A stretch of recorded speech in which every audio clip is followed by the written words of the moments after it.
Pose দে আবার দিন pose. রাতে অনেকে যাবো আমি পাইছি ছবি ছবি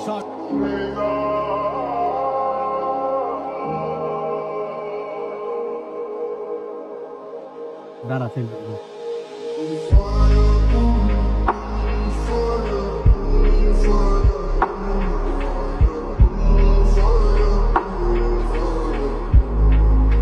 কিরে বন্ধু ভালো আছোস? কবে এলাম এলাকায়? আইলাম এই কিছুক্ষণ আগে। আচ্ছা ছবি তুলতে সস্তা? ছবি তুলবি? হ্যাঁ ছবি তুলতাম। এই বেটা তাহলে আমার যায় যা।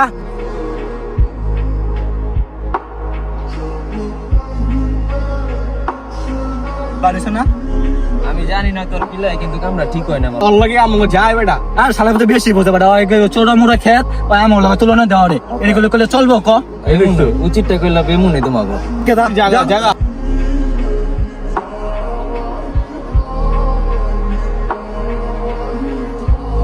হ্যাঁ শান্ত, কি হয়েছে তোমার?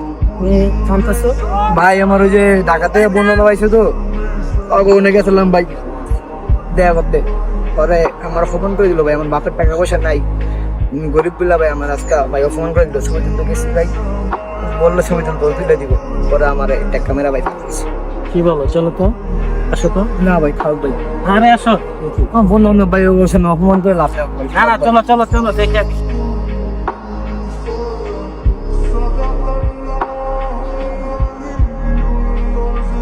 ইয়েতে কিনছি তো ঢাকা পছন্দ রাখতে, আমি জিনিস তাই ইউজ করি না। ভাইরা, তোমরা আমাদের এলাকায় আসছো শুনছি, শান্ত বন্ধু বান্ধব হও তো। শান্ত ছেলেটা খুব ভালো, গরিব, কিন্তু গরিব বলে তাকে অপমান করে তাকে ফেলে দিছো, এটা ঠিক না ভাইয়া। আসলে মানুষ কে কখন কি হয়ে যায় কেউ বলতে পারে না। তো তাকে তোমরা বুকে জড়িয়ে নিবে, এটা আমার আবদার। বুঝতে পারছি। শান্ত ভাই, আমার বুঝতে পারছে ভাই, আয় আর সবাই মিলে আমরা ছবি তুলি। হ্যাঁ বড় ভাই আপনার লোক একটা আয় ছবি তুলি, সবাই মিলে একটা সেলফি লো। বড় ভাই আপনার ওখানে পরিস্থিতি মানুষের একরকম থাকে না, কখনো কাউকে এরকম ভাবে ছোট করবেন না।